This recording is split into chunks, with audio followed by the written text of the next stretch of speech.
20,000 people die of cancer every day. This translates to 8 million deaths every year, 500,000 of which are Americans. At the beginning of the last century, 1 person out of 20 would get cancer. In the 1940s, it was 1 out of every 16 people. In the 1970s, 1 person out of 10. Today, 1 person out of 3 gets cancer in the course of their life. Over 1 million Americans are diagnosed with a new cancer every year. All these people suddenly plunge into a dark tunnel that will dramatically change their life for many years to come. Faced with an apparently endless chain of medical tests, examinations, second opinions, medications, new tests, surgical operations, support therapies, and follow-up checks, they find themselves at the complete mercy of the disease.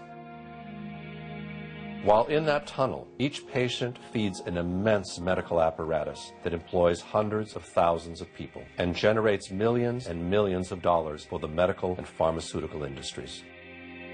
From research laboratories to medical schools, from prevention clinics to worldwide drug sales. Today, the cancer medical apparatus is so large and expensive that it needs its patients in order to survive, just as much as the patients need the apparatus. Cancer is a big business, one of the biggest businesses. The typical cancer patient spends at least $50,000 to treat his or her disease. With 1 million new American cancer patients every year, that translates to $50 billion annually spent on cancer treatment in the United States. But to modern oncology, cancer still remains a mystery.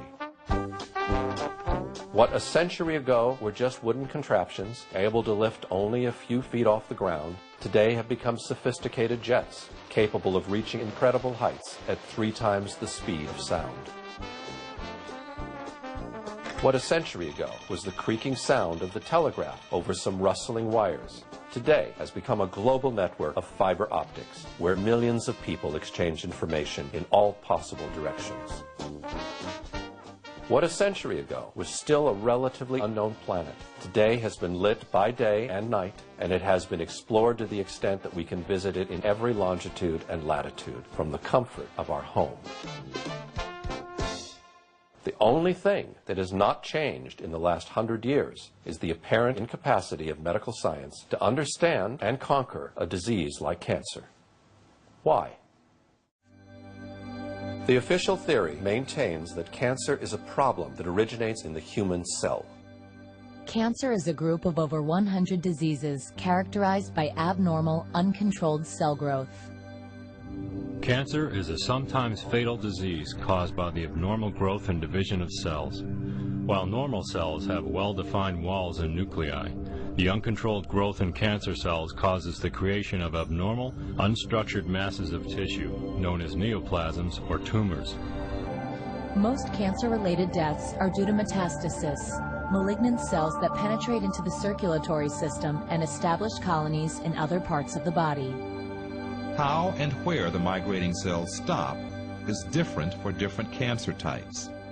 Once the tumor cells are no longer moving, they can begin the process of forming a new tumor by leaving the blood vessel and beginning to reproduce in the new location.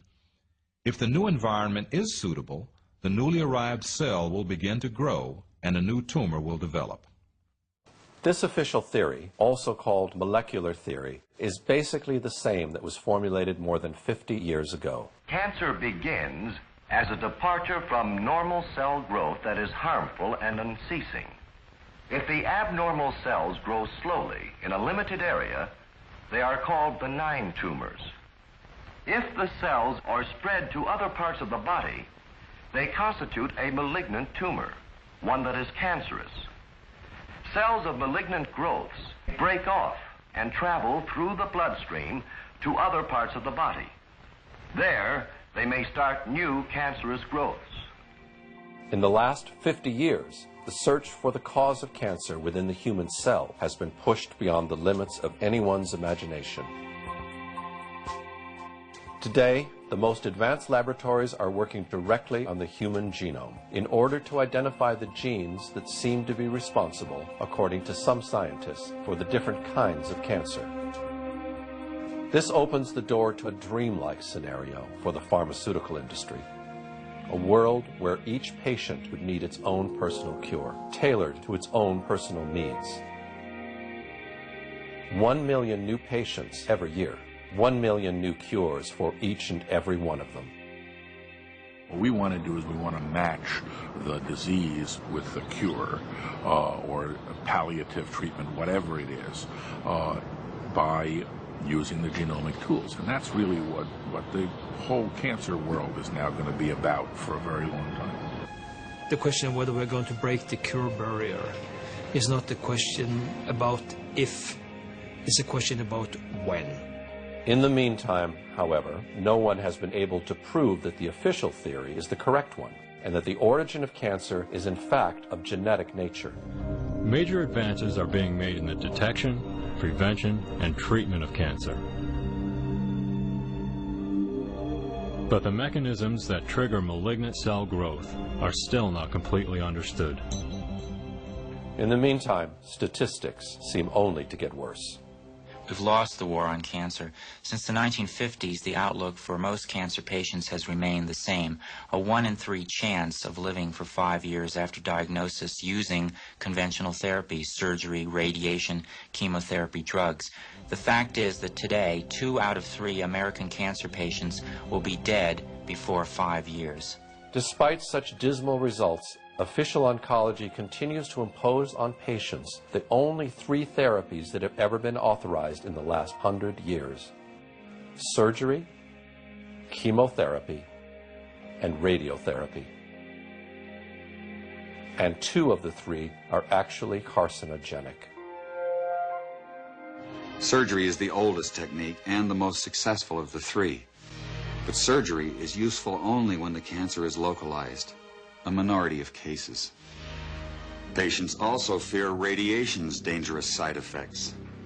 One of these is that radiation can actually cause cancer.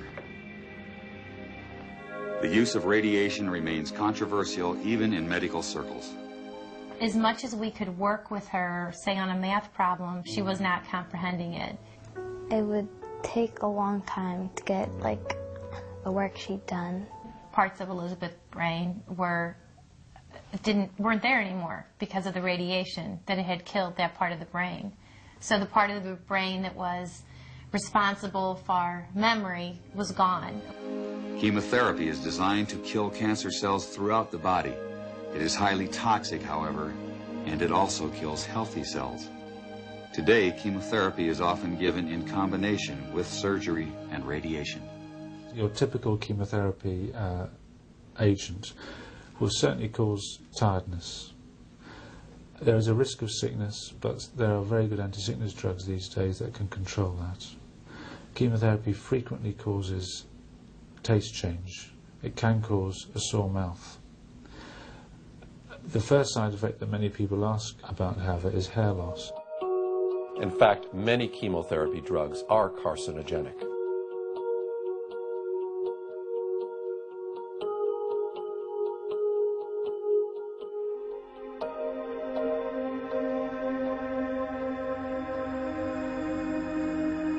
Their toxicity is so high that all personnel handling them must observe very strict safety rules.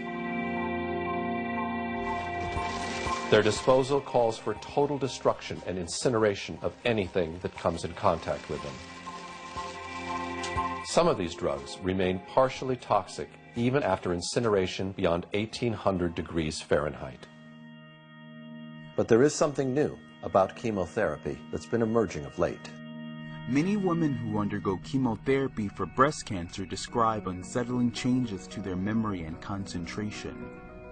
Researchers at the University of Michigan Comprehensive Cancer Center say this phenomenon is very real.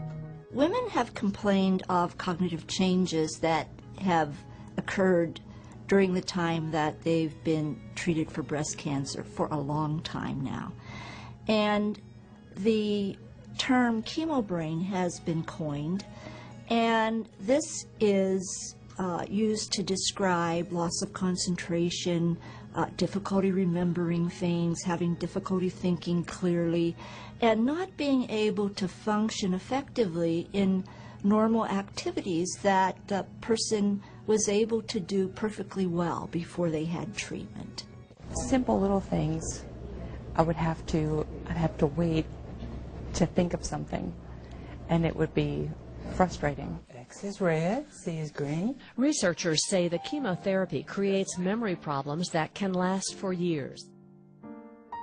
Children are also beginning to report long-term effects of chemotherapy drugs. Things like my homework, like, let's say, like math homework. When it's real noisy, I can't focus. And it just makes me feel like my mind's being erased. But is there any benefit in chemotherapy? John Cairns of Harvard University published a study in Scientific American. He found that chemotherapy drugs benefit at most 5%, 1 out of 20 of the cancer patients they're given to. If conventional therapy has such limited results, why isn't the medical profession willing to investigate alternative approaches? The answer to this question may be found in some historic events that took place almost a century ago, when official medicine finally managed to gain the upper hand on the so-called empirical doctors, who cured patients with herbs and natural remedies. In the 1800s, society sanctioned both approaches to healing. Patients had a choice of using either doctors, called allopaths, or natural healers, called empirics or homeopaths.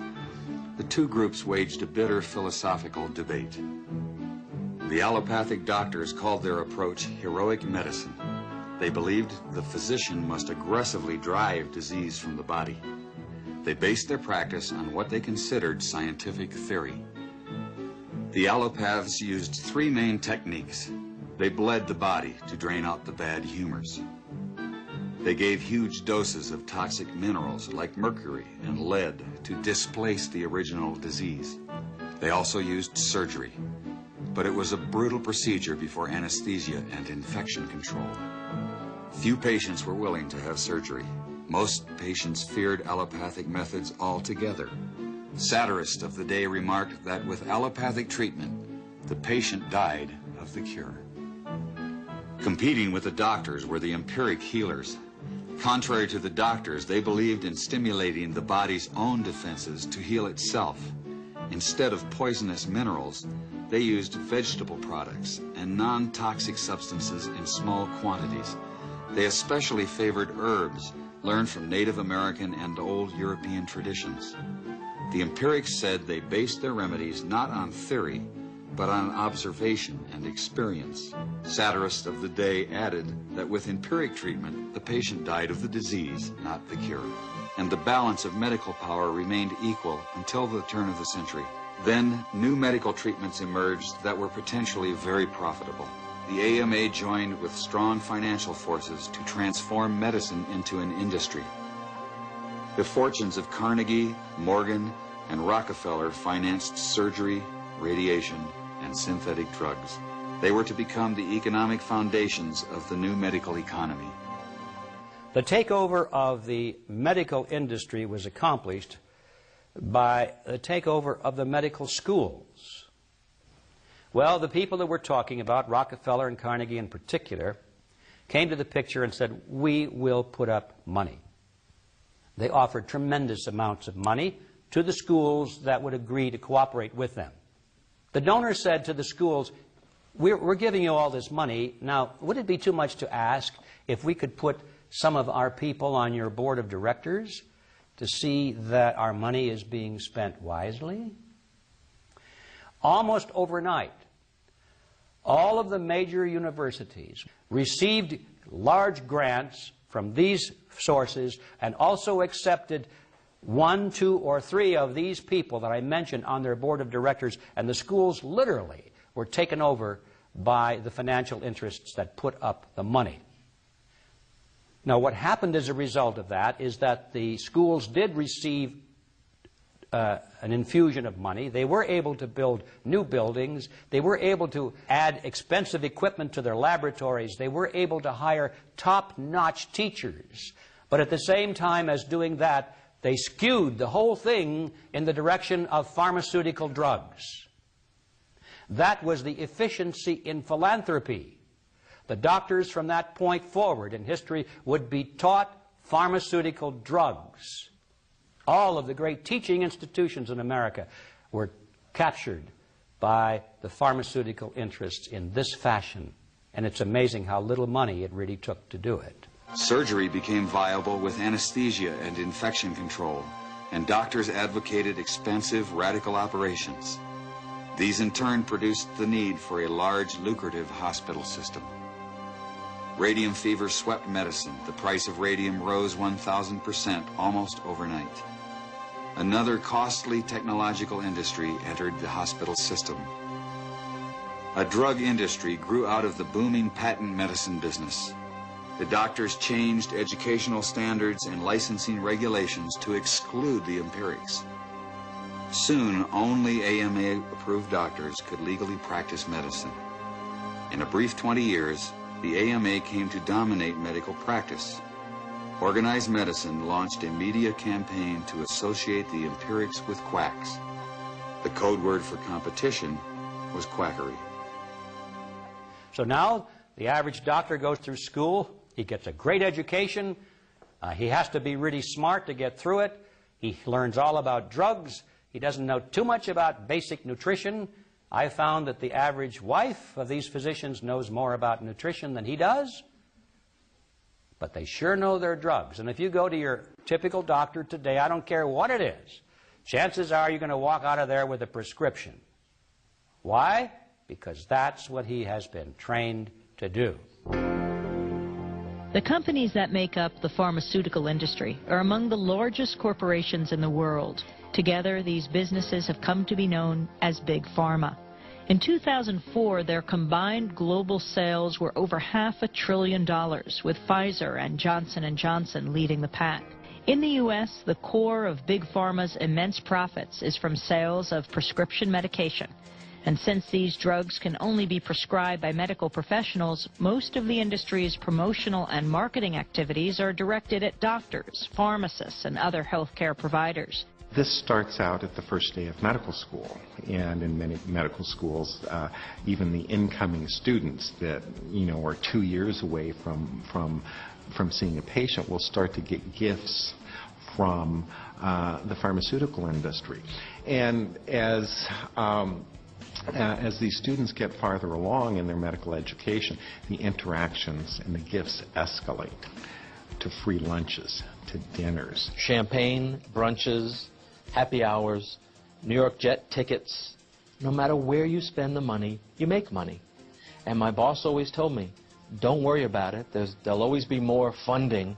Spend what you can. In fact, if I give you $100,000 to spend, Gene, I want you to spend $200,000. Before 1980, most clinical research was funded by the National Institutes of Health. During the 90s, most of that research got pulled out of universities and was brought to for-profit research organizations. The problem is that gave virtual complete control over the research to the drug companies. They could design the studies.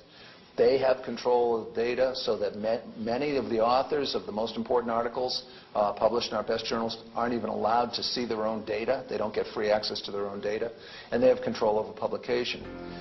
To sum it all up, the pharmaceutical industry first gained control of the teaching system. Then it gave the AMA the power to exclude all other doctors from practicing. Then it took over the entire drug testing process, while heavily influencing the medical publications that reviewed those drugs. And finally, Big Pharma extended its control over the federal entity that is supposed to verify those drugs' safety and efficacy. At the opposite end are the sick citizens, and in the middle are the doctors who must cure them based on information they can only get from the pharmaceutical industry, which can no longer be verified. Chemotherapy drugs are in fact among the most expensive of all. A 1-month supply of erlotinib, a chemotherapy drug produced by Roche, cost $2,300. The same supply of sorafenib, Bayer's chemotherapy drug, costs $5,500. The monthly supply of sunitinib, a chemotherapy drug produced by Pfizer, cost almost $7,000. The drug industry is the most successful global industry in the world. What they don't want you to do is get better, because if you get better, their market's gone.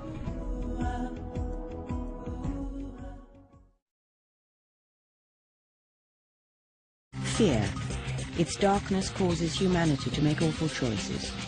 With dreadful power, fear can rule our lives and paralyze lofty hopes and dreams in an instant.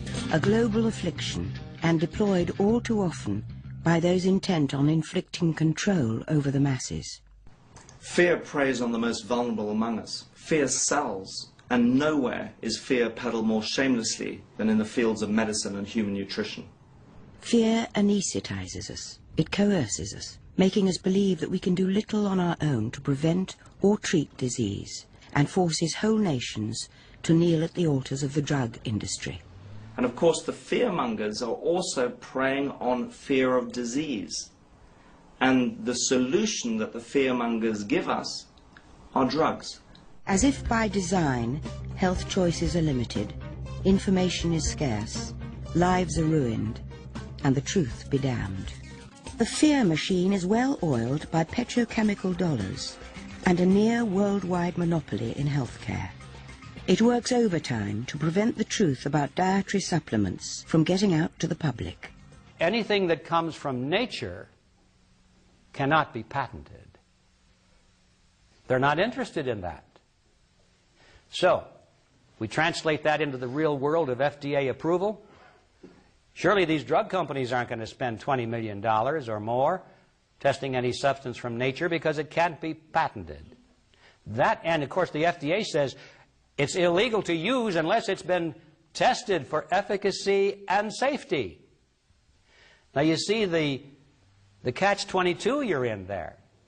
Nothing from nature, regardless of how effective it might be, will ever be proven safe or effective according to the FDA. It'll never be.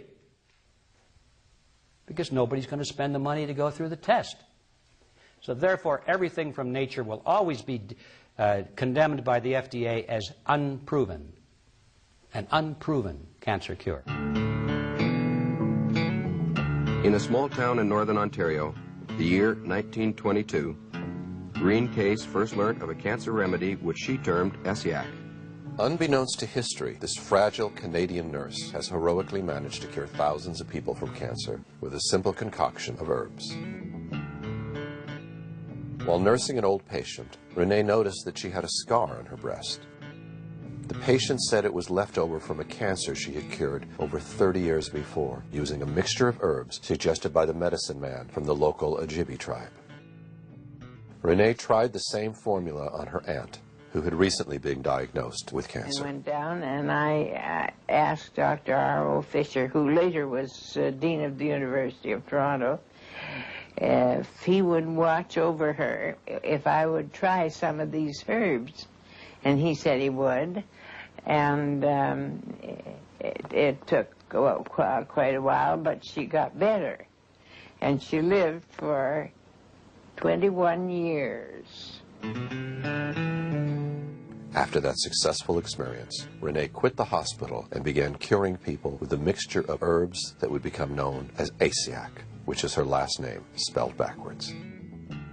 Soon, the voice spread, and the number of patients healed from cancer started to multiply. In about 1943, I was diagnosed in Toronto General Hospital as having a growth in the bowel which was inoperable. And that was in January, and my husband was told that when the snow was gone, I would probably be gone with it. So through friends, I was directed to Miss Caisse, and I came to her and had treatments from her for practically 3 years, and felt I was cured, and I've had no return of it since.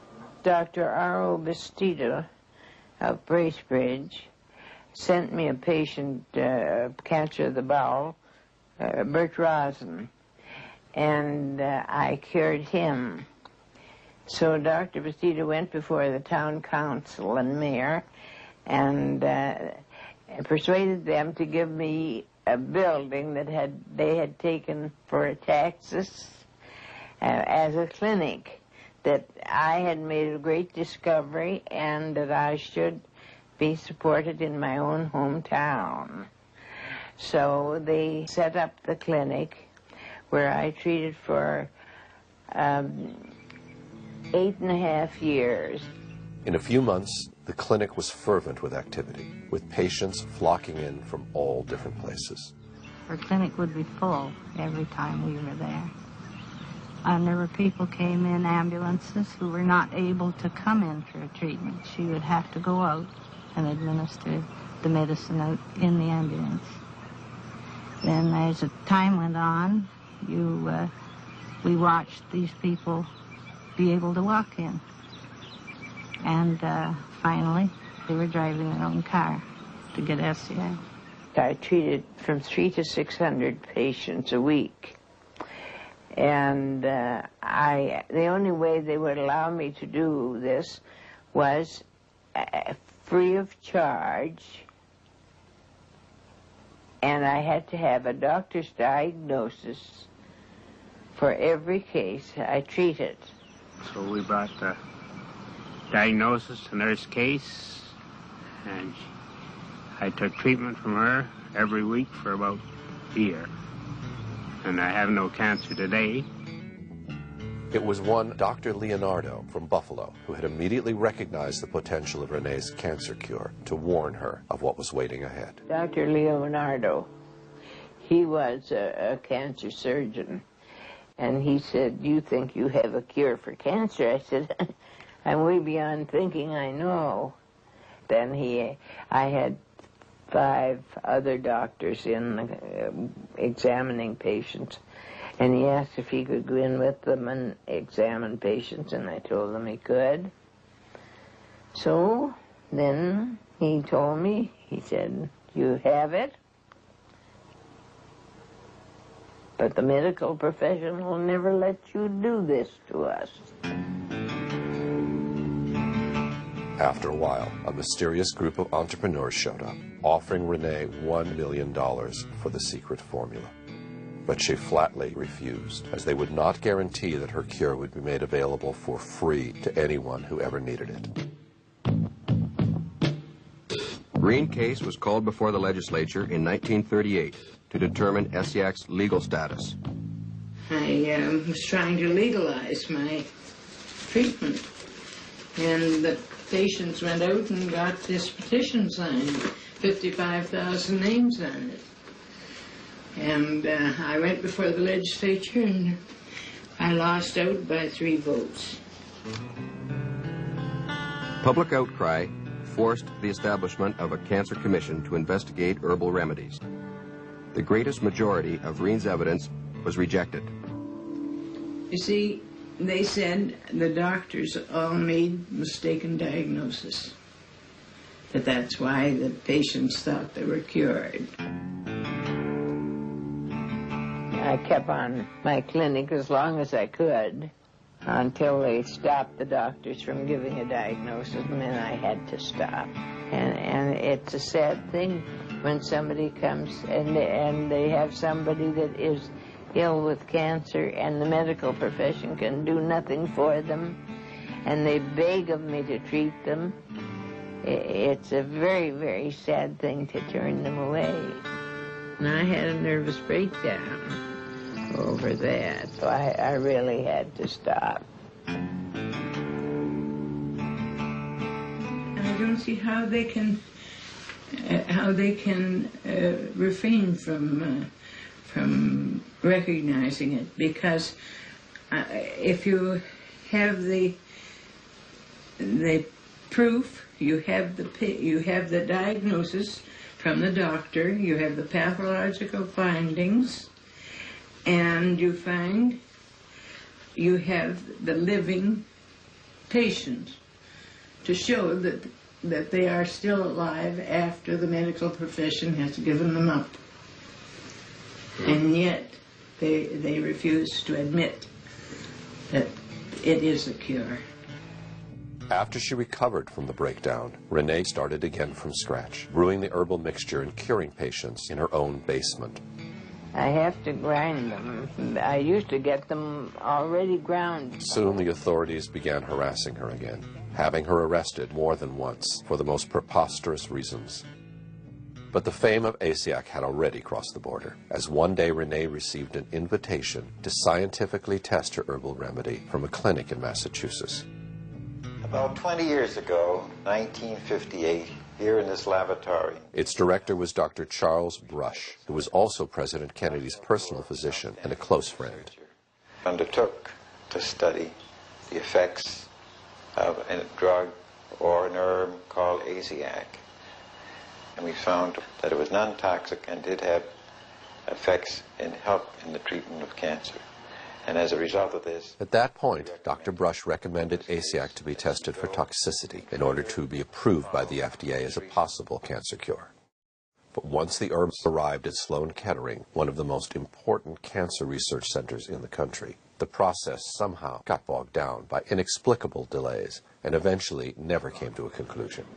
The results that I reported to Renè Caisse were studies in sarcoma 180 in the mice, in which we were looking not only for possible primary inhibition of the tumor, which did not occur, but also for regressions. And there was a very small percentage in a small group of regressions, but we never had the opportunity to confirm this and to see whether we could obtain better results. Nevertheless, ASIAC was not approved by the FDA, exactly as predicted by Dr. Leonardo 30 years before. Further attempts to legalize the cure were made by different groups of patients who went as far as suing the medical authorities for denying them a possible cure for cancer. Permit them to have ASIAC. They're asking to be given the right to use ASIAC since orthodox medicine no longer has any answers for them. You can't burn a cancer out of a body with radiation. You can't poison it out of the body without poisoning the body as well. And I feel that nature holds the answer, the only answer for cancer patients, and as such, we should have it. Our constitutional rights at the moment are being denied to us, and it shouldn't even come down to a court hearing. It should be a matter of fact that we have what we want for our body. I have cancer from head to toe in the bone. You're going to try and tell me that if I think there's something that's going to give me a little bit of life, that I'm not going to try it? But the response from the medical authorities has always been the same, even at the cost of looking foolish for the ridiculous excuses they often had to concoct to resist its approval. If we release Laetrile and ASIAC and Carbizin and so on, I can give you a very long list. You'll have a very wide choice. Then when there is something effective, how will you know which to choose from? In fact, someone thought better to prevent ASIAC from being used in the future by doctors who may eventually respond to a higher calling of their conscience. As it's well known in the state of California, the state legislature actually made it a felony for a doctor to use any than the accepted methods of treatment for cancer, and they named them in the legislation: surgery, chemotherapy, radiation, and cobalt. And when doctors are hemmed in like this, and their very livelihood is threatened, they're not going to be anxious to step out of line. Exhausted and frustrated by the endless fight, Renè simply returned home and went on treating patients on a personal basis until the day she died in 1978. 1 year before that, many of her cured patients convened on her 90th birthday to thank her for what she had done for them. Ex-patients and supporters arrived in Bracebridge, Ontario. They came to help Renè celebrate her 90th birthday. They have experienced the benefits of ASIAC. Many of the people here feel they owe their life to Renè.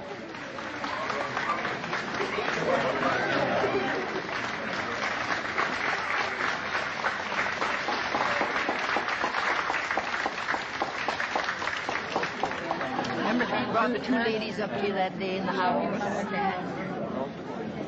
She doesn't call me. Terrific.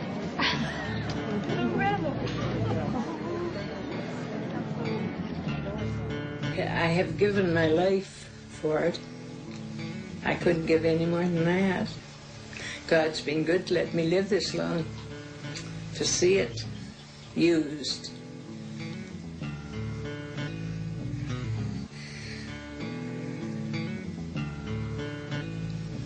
And used by people.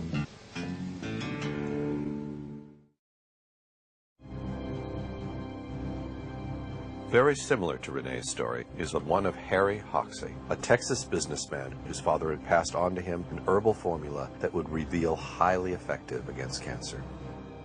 Unlike Renè, however, Hoxsey was very wealthy and was a natural-born fighter who feared no one. This set the premise for one of the most prolonged and virulent fights between an American citizen and the medical authorities in the history of the United States. The trouble began with what seemed like good news. And we now have in our files and our records many, many thousands of case histories and records, pathological proof, X-ray photographic studies that we do positively cure cancer, both internal and external. I give you names, times, dates, names of doctors, names of institutions. The doctors labeled Hoxsey the worst cancer quack of the century. But Hoxsey's supporters called him an effective healer, persecuted by a medical trust. But up to now, they have never proven that this treatment don't cure cancer. The ex-coal miner with an 8th grade education became a legend in his own time. According to the Hoxsey legend, the remedies were discovered by his great-grandfather experimenting on a sick horse. As the story goes, John Hoxsey was a veterinarian whose prize stallion got cancer. He put it out to pasture to die. But 3 weeks later, the tumor had stabilized. He observed the horse eating unusual plants, not part of its normal diet. Within a year, the horse was well. So John Hoxsey began to experiment on animals with the herbs, and he added other popular home remedies.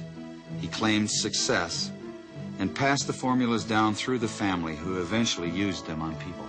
Hoxsey said his father was the first to try the medicines on people. He gave young Harry the formulas with a deathbed wish to make the treatment available to people whether or not they could pay. Prophetically, he warned the boy against the high priests of medicine who would fight him jealously.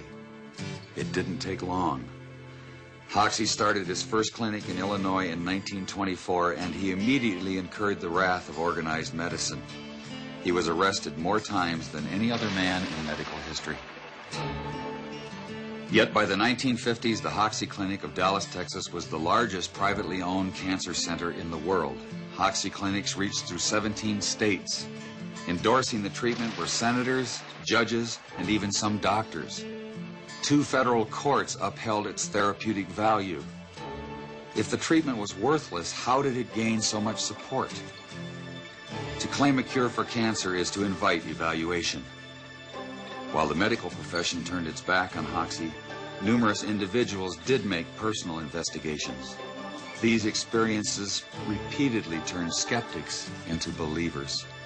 Among them was Esquire magazine writer James Wakefield Burke, who in 1939 began covering the Hoxsey story.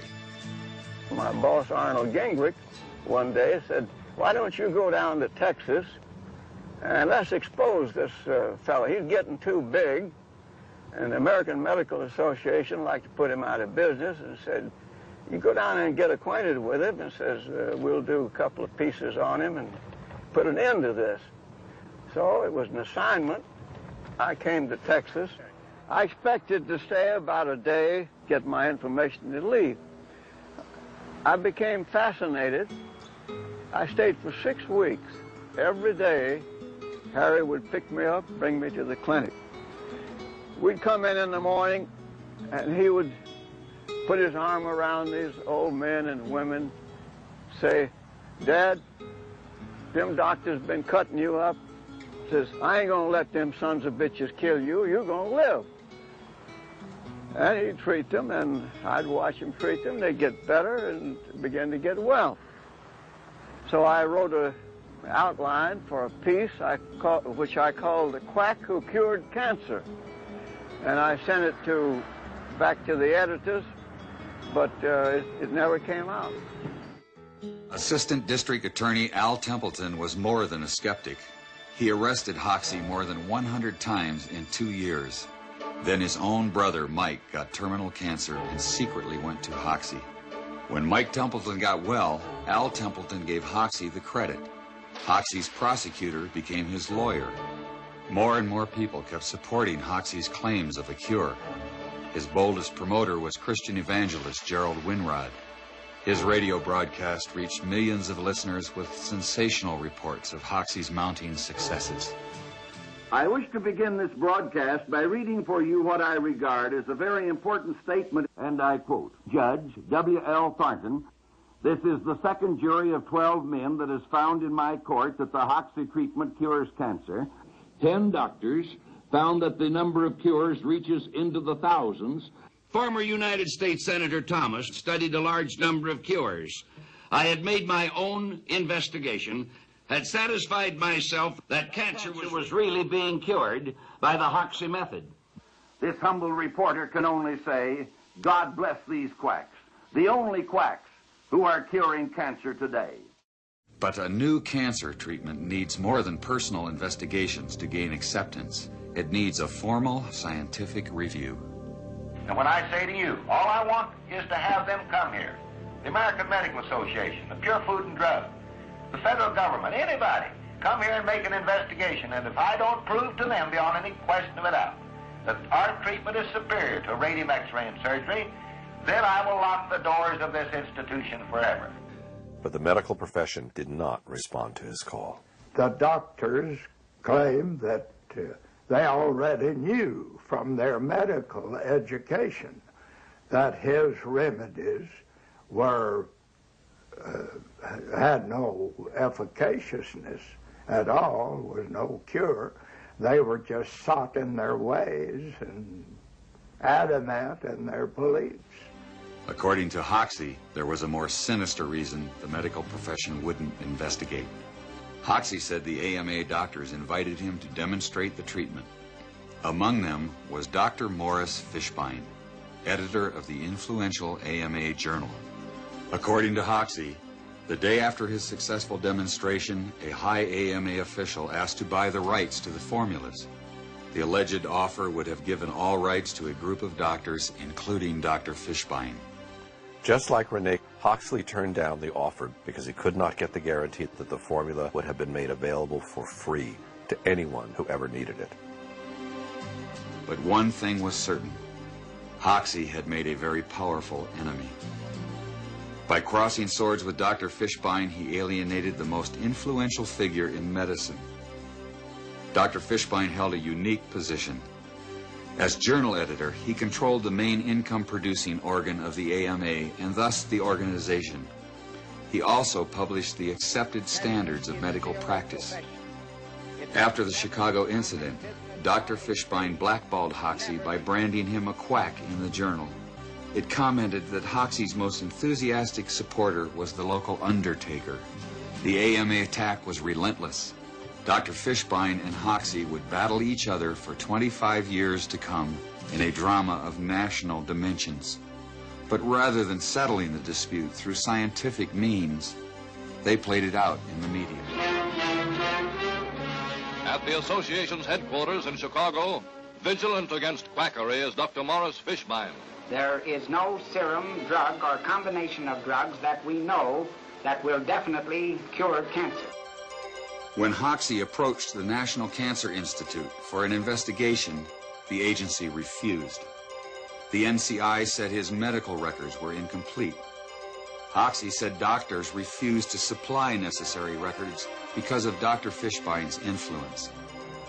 The government concluded it would be a waste of public funds to investigate. Having struck oil in Texas, Hoxsey offered to pay for a test himself. His challenges were putting Dr. Fishbein under public pressure, and the doctor fought back hard in the public arena. But when he wrote blood money for the Hearst Sunday papers, he went too far. Hoxsey sued Dr. Fishbein and the Hearst newspaper empire for libel and slander. He didn't seem to stand a chance. The nation's most notorious quack faced a who's who of American medicine. Surprisingly, Harry Hoxsey became the first man ever to win a judgment against Dr. Fishbein and the AMA. Dr. Fishbein had to resign from his post at the AMA. But the Hoxsey-Fishbein trials held an even more shocking revelation. Dr. Fishbein admitted in court that Hoxie's supposedly brutal pastes actually did cure external cancers. The most dangerous external cancer is melanoma. It can spread rapidly through the body. Doctors advise extremely radical surgery. Even so, melanoma is often fatal. We have more positive proven cases of melanoma in our records and our files and the patients to talk to that have been cured in this institution than any institution in the world, and that's a broad statement, but we have the facts to back it up. Hoxie went as far as producing his own movie to make his voice heard from the medical profession.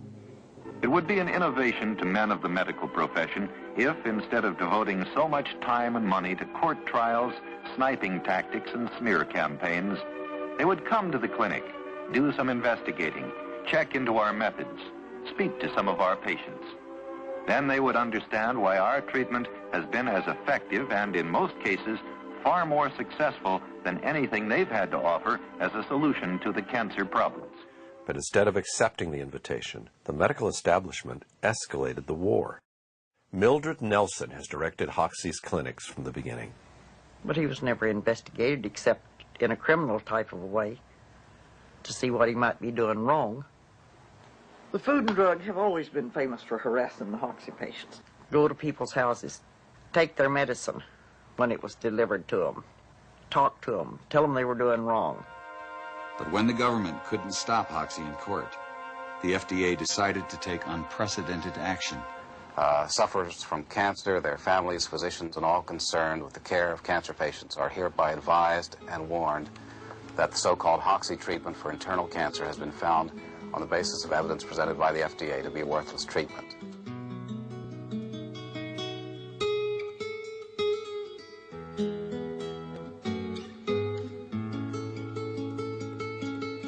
And it was so successful that the FDA then went ahead and issued it in a poster form, which was put up in post offices around the country. I'm swimming in blood now. They've done everything they possibly can to try to humiliate me. They've had me in court many, many times. But do I care about that? I'm not thinking about what they're doing to me. I'm thinking about the 12,000 patients who's under treatment observation here at this clinic. I'm only thinking of one thing: suffering humanity. But the government did more than just warn the public. Although federal prosecutors couldn't prove the treatment was worthless, they did outlaw it on technicalities like false labeling in interstate commerce. At one time, we had 17 clinics open across the country. Food and Drug walked in the same day to every one of them and padlocked them. And no way did Harry have the money to fight that in court, state by state. After losing all his clinics, Harry Hoxie eventually gave up his 25-year-long fight against the medical establishment. He built a new clinic in Mexico, put Mildred Nelson in charge, and went back to Texas, where he died in 1974. The Mexican clinic has been treating thousands of patients over the years and is still active today under different doctors after Mildred Nelson passed away. But the Hoxie treatment has never been made available to American patients, and it cannot even be shipped legally into the country. Those who wish to use the Hoxie treatment must travel each time to Mexico and are allowed to bring back only the amount needed for their personal use.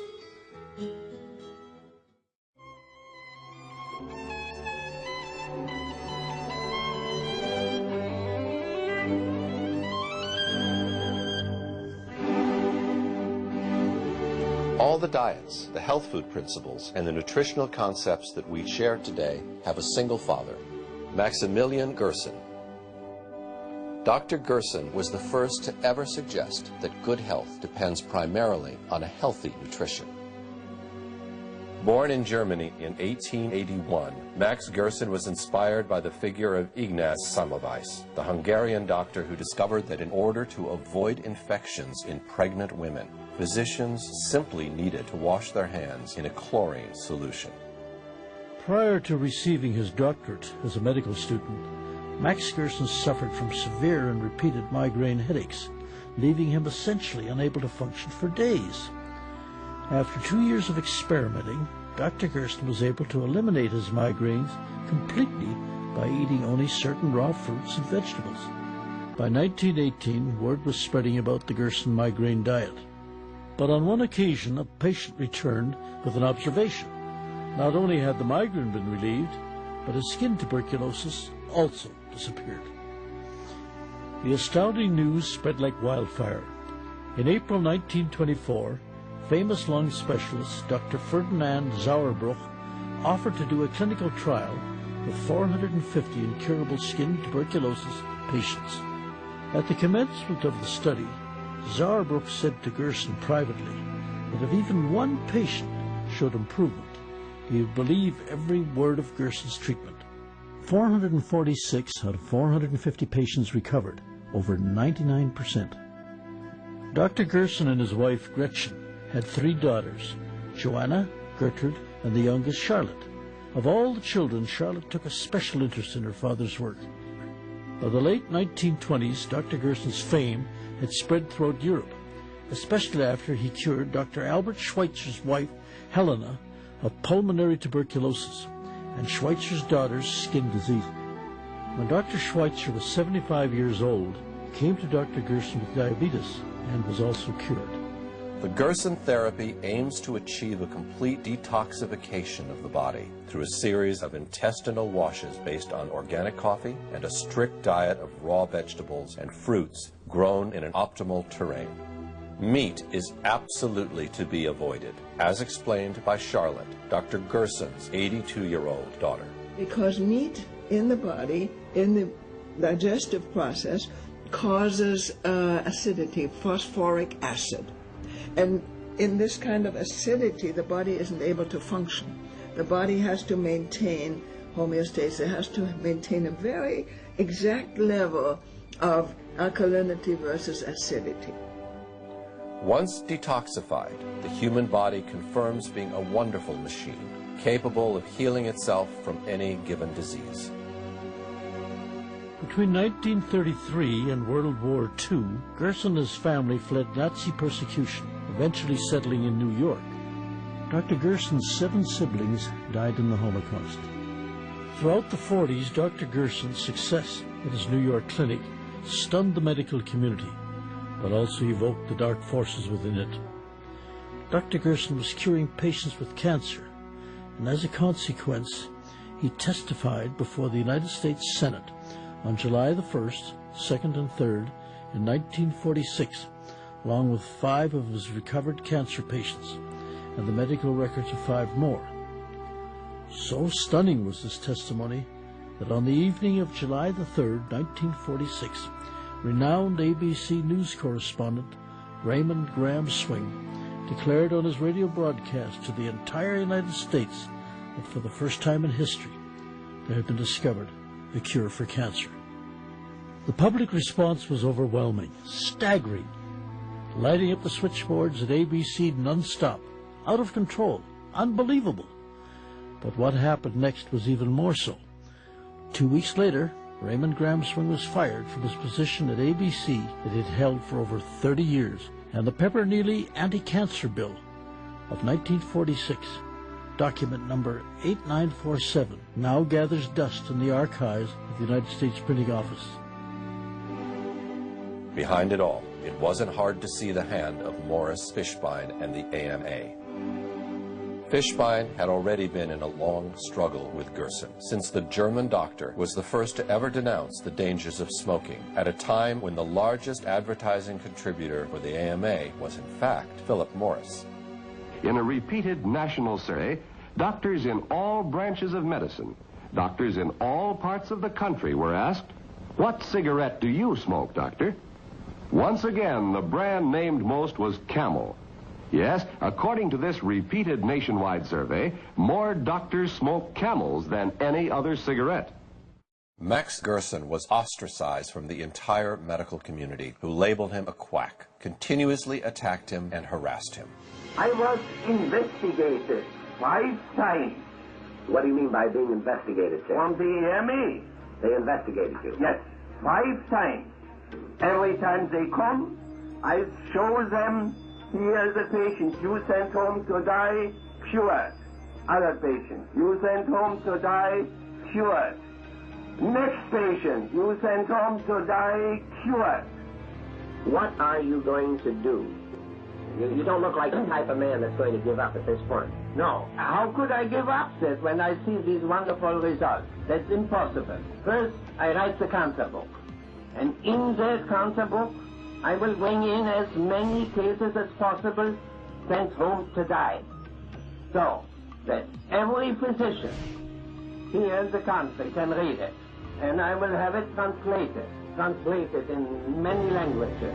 It took Gerson 10 years to write the book, which presented 50 fully documented terminal cases he had cured with his therapy. Yet Gerson found no major publisher willing to release the book in the United States. At that point, he was totally and forever banned from publication in the United States. Why was the American Medical Association so opposed to the Gerson therapy? I think all the medical associations were opposed to the Gerson therapy. Here comes a new approach, a nutritional approach, an effective approach. The medical pharmaceutical industry, if it even wants a cure for cancer, since there's so much profit in this disease, certainly does not want the cure to be a nutritional one. Dr. Gerson spent the rest of his life secluded in his New York apartment, where he kept curing patients with the same therapy that in the meantime was being forbidden all over the United States. This is where Dr. Gerson was up until the day of his death, where he had a clinic, where he saw patients, where patients recovered from cancer, where he documented so many recoveries, yet those recoveries are not available to the public. Those published articles have been published in Europe, but have not been allowed to be published in American journals. Why? The reason for that is the fact that it's not a patented medicine, and it's not an expensive medicine. I mean, this is the crux of the matter. This is a natural therapy that allows people to take control of their own health and not require drug intervention. If the Gerson therapy were permitted inside the United States, and I believe that it should be, we would see a dramatic decrease in deaths from cancer. I would estimate the fatality rate would go down by at least 50%, very possibly more so. Exactly like Mildred Nelson, Charlotte Gerson had to go all the way to Mexico to open a clinic to cure people after her father's death.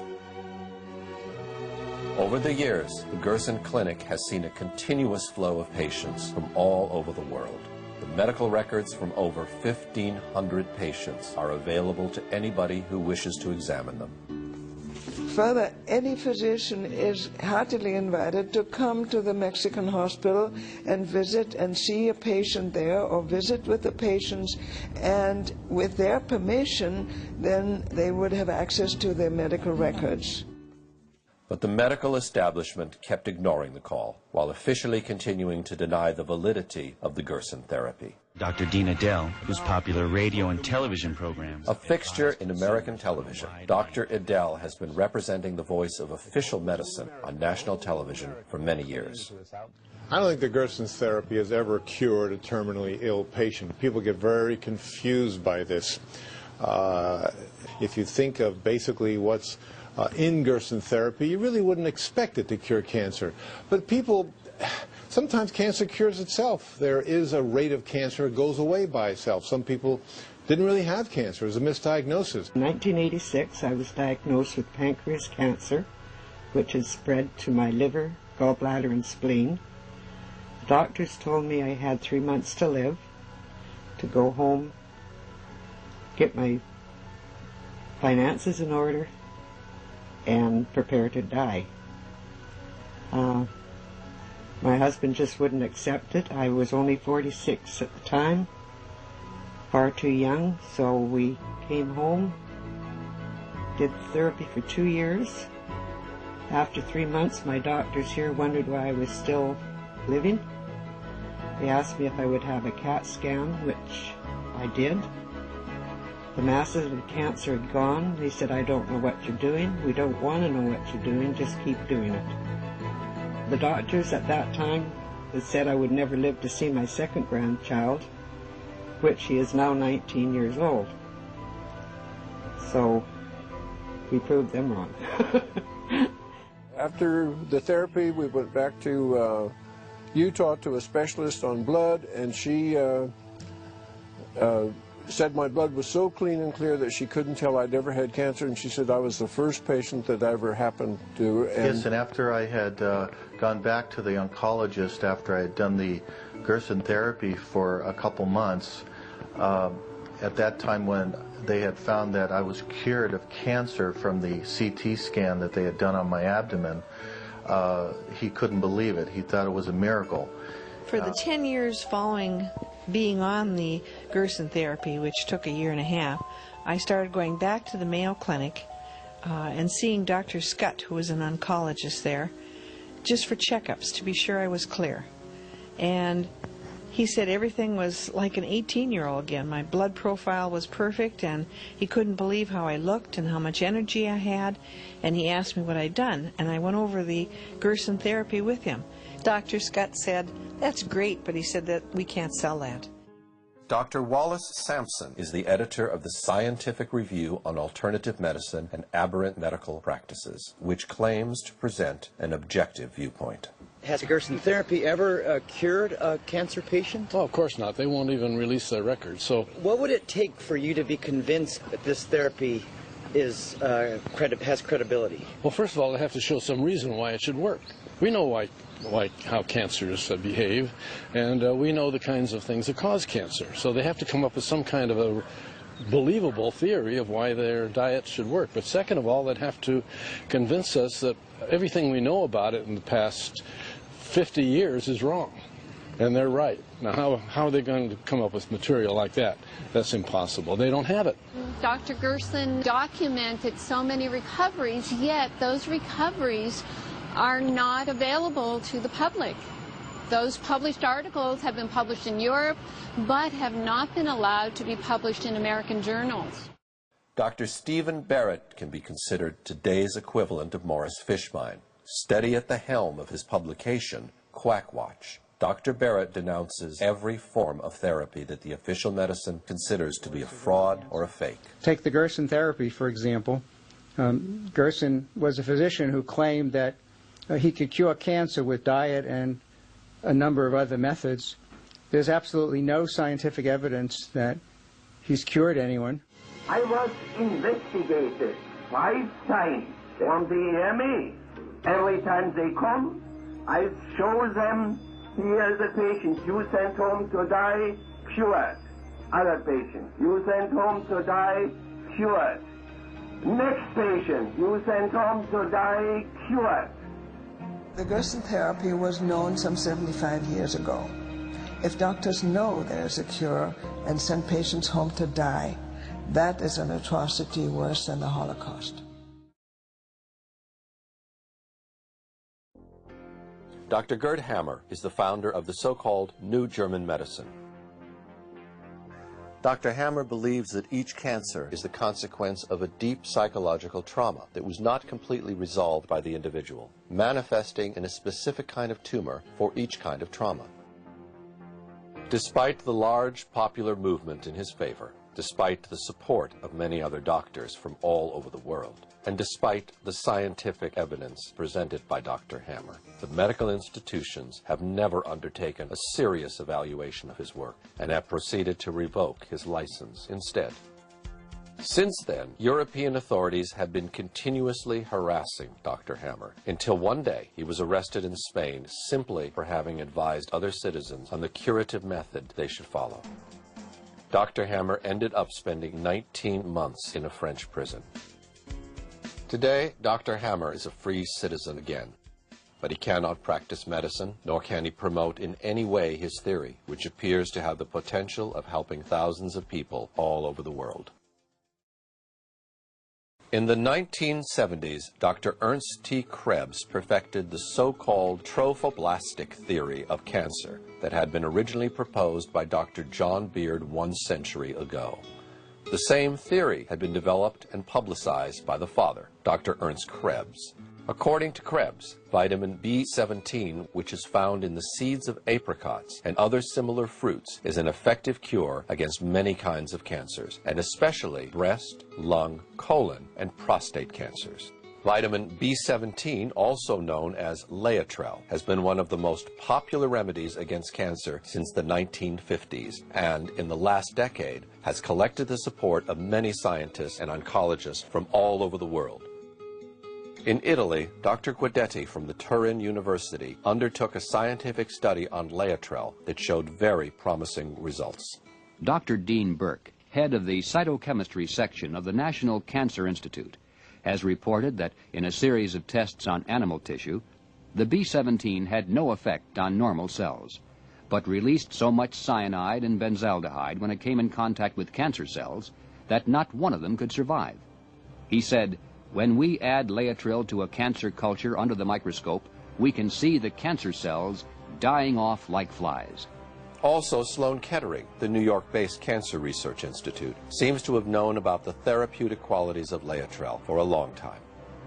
This was confirmed by one of the foremost cancer researchers of the time, Dr. Kanematsu Sugiura, in a magazine interview published in 1977.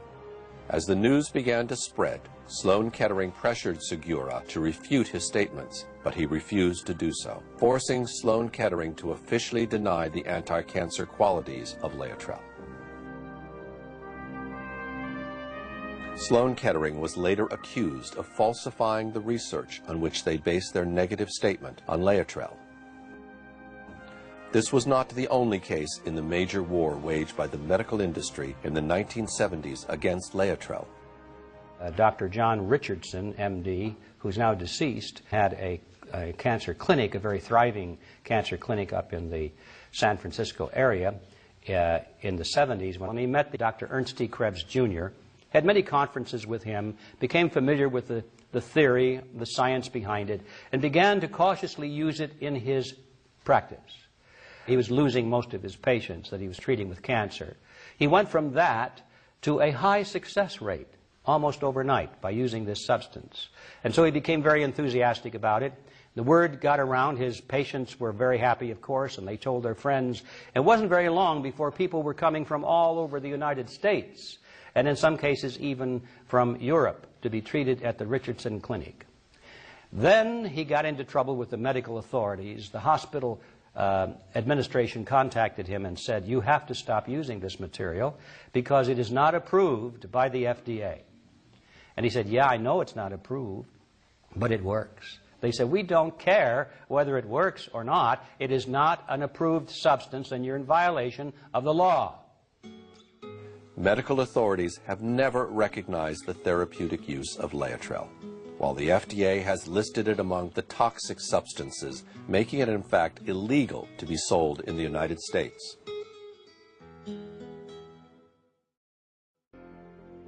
In 1992, Dr. William Lane published a book called Sharks Don't Get Cancer, in which he maintained that shark cartilage has the capacity of inhibiting the growth of tumors. In order to grow beyond a certain size, every tumor needs to build its own capillary system. The creation of new blood vessels is called angiogenesis. Shark cartilage has a specific anti-angiogenic characteristic in that it envelops the growing tumor and literally suffocates it by not allowing the new capillary system to grow. The anti-angiogenic characteristic of shark cartilage is well known to official medicine, and it's confirmed by a number of different scientific studies.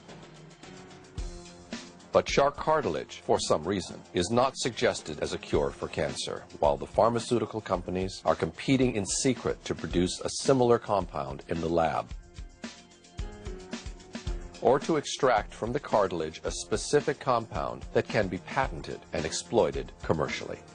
What they are interested in finding something, perhaps within something in nature, if they can find some subcomponent that they can extract and then make it a man-made chemical that works the same way, then they can patent that, then they're interested, but not if it comes from nature.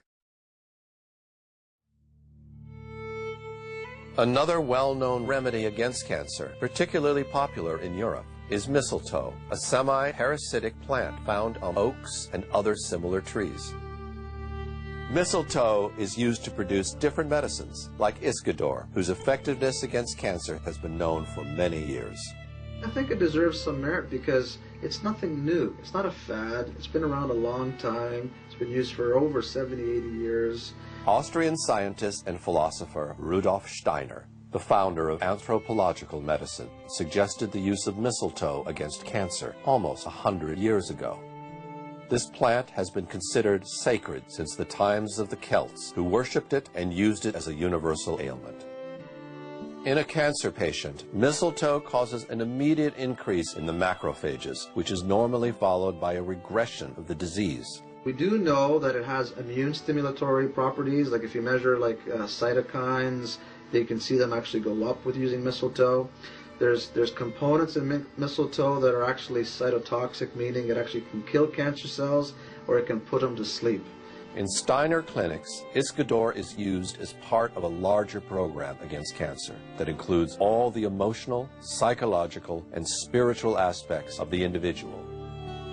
In the United States, mistletoe is almost unknown, but the task of denying its curative qualities has been taken up, in this case, by the British sanitary system, which resorted to the well-known excuse of absence of evidence. The PCT has reviewed the evidence relating to mistletoe in the management of breast cancer, and we have found, and I'm one of the people that's looked at the evidence, we've found that there's no convincing supporting evidence.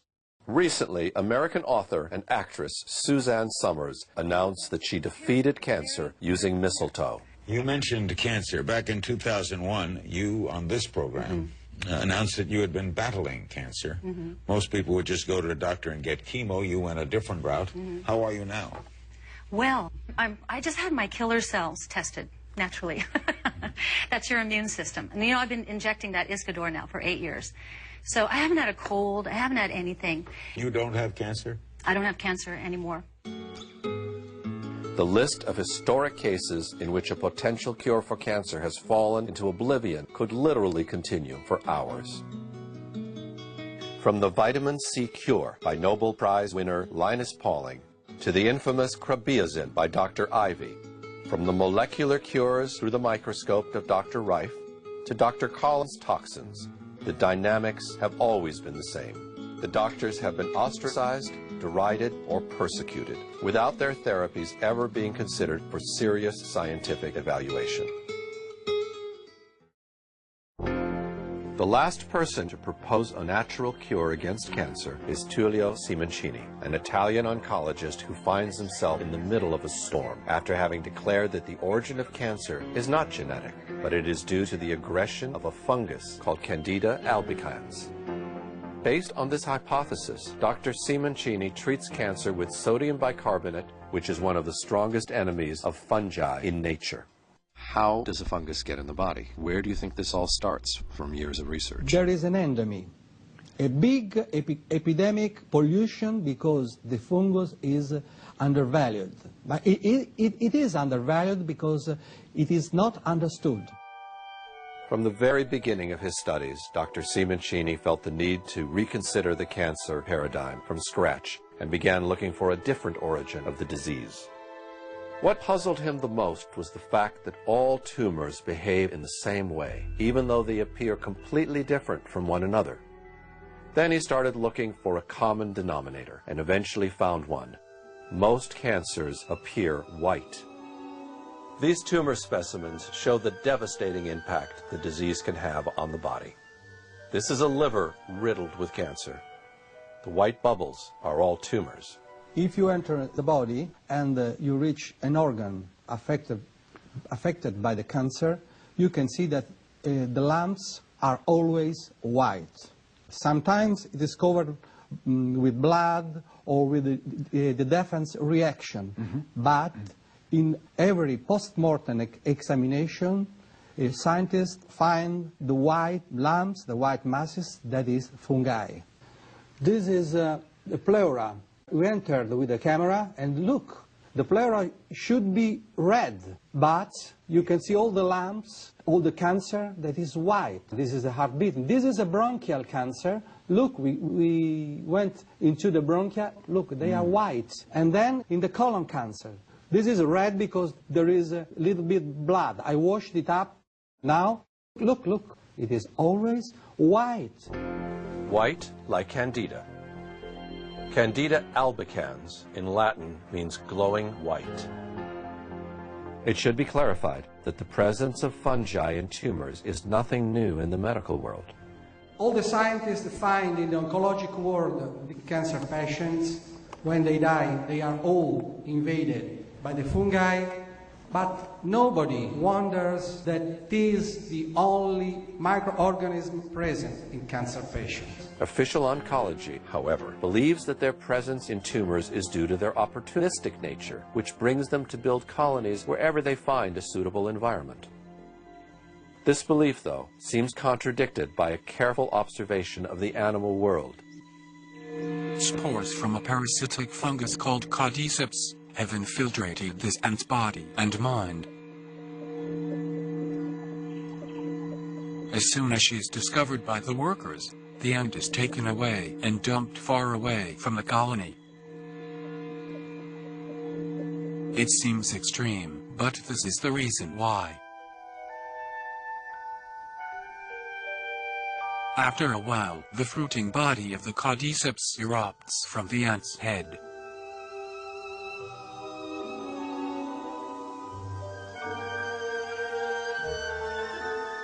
It can take 3 weeks to grow, and when finished, the deadly spores will burst from its tip. Then, any ant in the vicinity will be in serious risk of death. The fungus is so virulent, it can wipe out whole colonies of ants. And it's not just ants that fall victims to this killer. In this case, it was the fungus that caused the ant's death, not the death of the ant to invite the presence of the fungus. What normally appears to be a simple opportunist is in fact a full-fledged assassin. Allora viene il dubbio, non sarà che viene prima debilita l'organismo e poi nel momento in cui la si vede è il momento della massima invasione? Chi ci dice che sia solamente un post hoc? Il fatto che ci sia è un dato di fatto, il fatto che sia un post hoc è un'interpretazione. Not all infections are bacteria. There are also the fungi. Viruses, smaller. Fungi, bigger. And fungi are the connecting point from the microorganism and the animals. So they can enter in a body like microorganisms, and they can aggregate once they are inside, and they can build a big mass that has the power of an animal. Candida is a very familiar fungus, known especially to women, who sometimes experience an infection in their sexual organs. The vagina is a muscular canal that leads from the outside of the body to the uterus.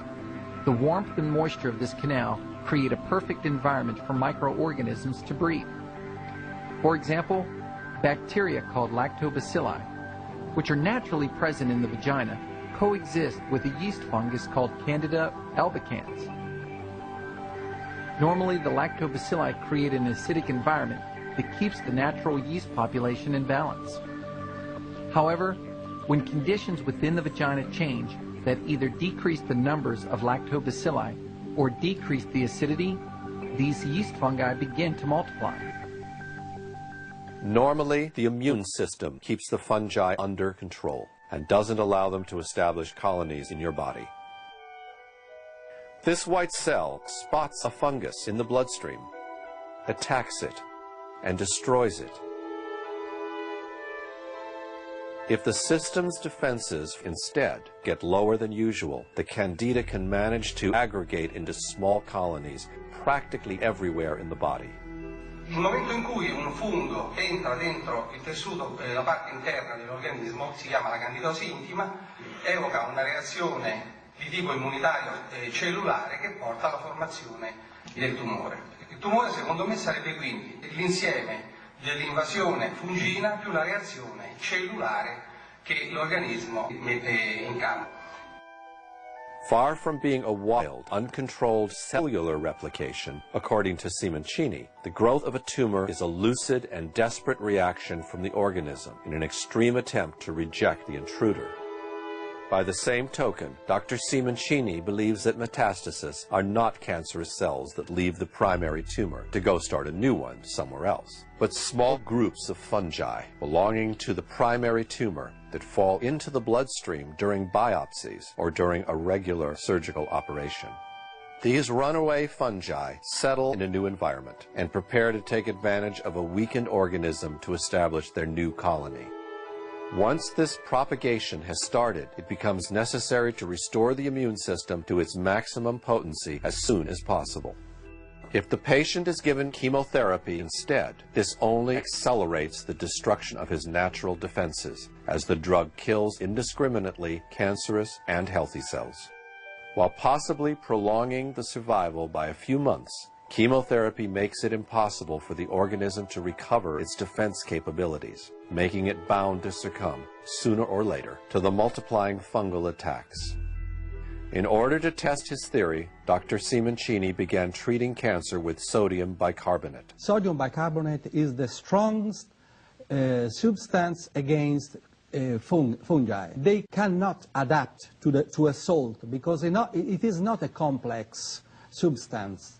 That's why the antifungal today's antifungal drugs are ineffective, because the fungi can adapt themselves in 3-4 days. For a fungus, you give an antifungal drug, you can kill the first layer, but the second layer they get used and they eat drugs, chemotherapy, everything.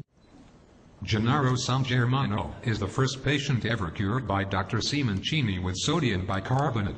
In 1983 he was diagnosed with lung cancer and was given a life expectancy of 6-7 months at best. In 2006, 23 years later, he gave this interview. Buonasera. Buonasera, io mi chiamo Massimo. Mi sembra di parlare con una persona molto fortunata, mi sembra di capire, giusto? Sì, molto fortunato, veramente. Perché i pesi... Molto fortunato, ma grazie a Dio, dottore Simoncini. Ho incontrato con fortuna perché mi aveva detto che mi doveva fare un atto ricovero. Perché la macchia si stava allargando quando sono andato alla visita. E ha detto vieni da me, sono andato con la cura che mi ha dato lui, con grazia di Dio. E ci ha messo, mi diceva la moglie, ci ha messo 8-9 mesi a guarire? Sì, oltre 9 mesi. Però se n'è andato via tutto il tumore? Sì, per grazia di Dio, sì, che hanno ritrovato, che è andato via. Non credere, però a me è andato bene. Già è lì, infatti dice... Ecco, perché mi hanno detto che c'aveva 7 mesi di vita addirittura. Lei non ha fatto nessun'altra cura insieme a Simoncini, cioè lei è sicuro che l'ha guarita questa cosa qua? Sì. Non ha fatto nient'altro? La cura di Simoncini, altri non sono andati. Adesso solo che qui qualche raffreddore, la febbre, mi hanno andato mediche. Vabbè, chiaro, normale. Allora, comunque la cura là non l'ha fatta solo lui. Non ha fatto nient'altro insieme? No. Ho capito. After a few successful treatments, Dr. Simoncini presented his documentation to the Italian Department of Health, hoping that his theory was put to test under proper scientific protocols. Not only were his findings completely ignored, but Dr. Simoncini ended up being disbarred from the Italian medical order for having prescribed cures that had not been approved by the authorities. This is rather unfortunate, as even the ancient Hindu books of medicine prescribed the use of sodium bicarbonate against cancer. Alkali of strong potency should be used in diseases arising from anula, schlesma, maida, cancerous growths, and such others which are very difficult to cure. This book is over 1,000 years old. As soon as the news of his treatment started to circulate, Dr. Simoncini became the target of a major smear campaign orchestrated through the Italian media, in which he was treated as a charlatan and a swindler. Amici di Striscia, oggi vi parleremo di un personaggio che dice di curare i tumori con il bicarbonato. Seguiteci. Buonasera, Jimmy Ghione, Striscia la notizia. Come va? Niente, senta, ma com'è questa storia del bicarbonato? Ci può raccontare com'è che si curano i tumori con il bicarbonato? E ci può raccontare un po' com'è questa storia? Se basta il bicarbonato per curare i tumori. Aspetti che riscendono. No, aspetti che riscendono. Ma perché fa così? Dr. Simoncini was also repeatedly sued for wrongful death, and in one case sentenced to 3 years in prison for having allegedly caused the death of patients who had undergone his treatment. The media seized greedily on the trials, delivering the final blow to Dr. Simoncini's credibility. Professor Francesco Cognetti, direttore scientifico dell'Istituto Nazionale dei Tumori di Regina Elena di Roma, uno dei più importanti oncologi italiani. No, perché quando parliamo di medicina e anche di cure innovative bisogna stare attenti. Dice quest'uomo, sto Simoncini, è un fungo, il tumore è un fungo e si cura col bicarbonato di sodio. L'impressione immediata di un grande medico. Beh, una tesi bizzarra, voler essere ottimisti, e direi che è pazzesco, non c'è nessuna dimostrazione che ci siano rapporti tra infezioni fungine e neoplasie, né tantomeno che i funghi siano l'unica causa di cancro, come sostenuto dal dottor Simoncini. Possiamo dire con assoluta certezza che il bicarbonato di sodio al tumore purtroppo non gli fa nulla, se no sarebbe stato molto semplice. Assolutamente nulla, ma può essere, devo dire, anche pericoloso, perché se somministrato a dosi importanti può determinare squilibri metabolici importantissimi che possono compromettere la funzione renale, la funzione respiratoria, la funzione cardiaca, cerebrale, e quindi è un farmaco che, se somministrato a dosi importanti, può determinare anche la morte. The paradox is that Tullio Simoncini is not an alternative doctor, nor is he against the system at all, but he is possibly the most allopathic and orthodox of them all. Io penso che la strada per far fuori il fungo dentro, fuori e anche il tumore sia quella di concepire degli antifungini a cascata sequenziale. Il concetto in chemioterapia esiste, le terapie sequenziali fatte a cicli, eccetera, eccetera. Perché bisognerebbe scogitare degli antifungini che sono efficaci in un primo momento, come il fungo varia, cambiare l'antifungino in funzione della variazione del fungo e così stargli dietro secondo le variazioni, però dovrebbero venire in campo le case farmaceutiche in questo momento, che adesso non capiscono questo grosso affare che c'è sotto. Loro vedono la multinazionale che fa, vede il pericolo dell'azzeramento dei chemioterapi eccetera e fa guerra, fa terreno bruciato a tutti, chi dice qualsiasi cosa gli taglia il collo. In the meantime, he has perfected special techniques that allow him to deliver the sodium bicarbonate next to the tumor in order to obtain the maximum effectiveness with the minimum amount of sodium bicarbonate. Sodium bicarbonate is effective if you can put in contact the sodium bicarbonate with the cancer. So, if you want to reach the prostate cancer, you have to locate before a catheter in the potenda artery that reaches the prostate. Then you can administer through a port cat connected to the catheter the sodium bicarbonate directly to the prostate and kill fungi, because the concentration of the salt is very high, because you used the artery that is directly feeding the organ. Instead, for the cavities, pleura, peritoneum, you have to locate a transperitoneal or a pleural catheter. Although considered only anecdotal material and not scientific evidence, there are now dozens of fully documented testimonies which appear on Dr. Simoncini's website that seem to support the validity of his innovative approach to cancer. This therapy you're talking about, sodium bicarbonate delivered directly into the tumor site, I wonder where the harm is. Seems like a very harmless therapy. It isn't a potent, dangerous medicine.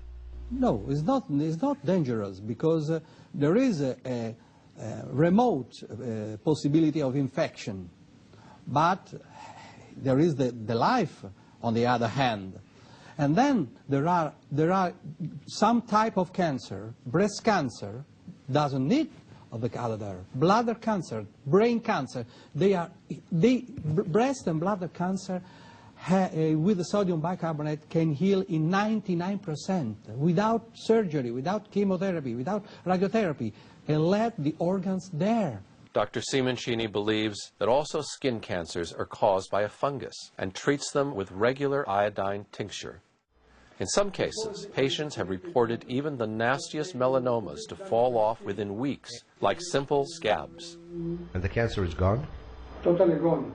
For the first time, I feel like I got my life back again. Not every cancer, however, can be treated with the same effectiveness. Bone cancers, for example, receive hardly any blood at all and are very difficult to reach with the proper amount of sodium bicarbonate. Different techniques, in some cases, can be applied. The last testimony is from someone who found himself on both sides of the fence at the same time. A doctor who got cancer. Io mi chiamo Carmelo Lombardo. Di mestiere? Mestiere faccio il medico. After the removal of a primary tumor in the bowel, Dr. Lombardo learned he had some metastasis in his liver. Just before undergoing the liver surgery, he learned that he had also developed a metastasis in each of his lungs. Ormai avevo detto vabbè, quando sono stato operato dai miei cari non l'ho detto, però pensavo di avere se no 1 anno e mezzo, 2 anni, forse. After returning home, Dr. Lombardo found out about Dr. Simoncini's therapy and chose to use the ports that had been prepared for the chemo to introduce the bicarbonate solution instead. Quindi lei aveva il port per la chemio e invece l'ha usato per infilare il bicarbonato? Il bicarbonato, sì. Il port dove ce l'aveva esattamente? Il port ce l'ho all'altezza della seconda costola. Nella seconda costola precisamente hanno incannulato la carotide interna e raggiunge la cava superiore. After a few cycles of sodium bicarbonate, a CAT scan revealed both tumors had disappeared from his lungs. Con esame fatto con mezzo di contrasto e senza contrasto non si apprezzano lesioni né di tipo primitivo né di tipo secondario. Lei ha un messaggio da dare ai suoi colleghi medici? Di qualcosa? Ai colleghi medici sicuramente. Io dico una frase che dico sempre: la verità a volte è davanti alla punta del nostro naso, ma è talmente vicina che non riusciamo a metterla a fuoco, quindi a vederla. Quindi cerchiamo, e poi un'altra cosa, la verità non esiste una verità. La verità non è qualcosa che tu puoi pensare di possedere. La verità è ricerca. La verità la trovi soltanto se ampli i tuoi orizzonti, se allarghi il tuo modo di vedere.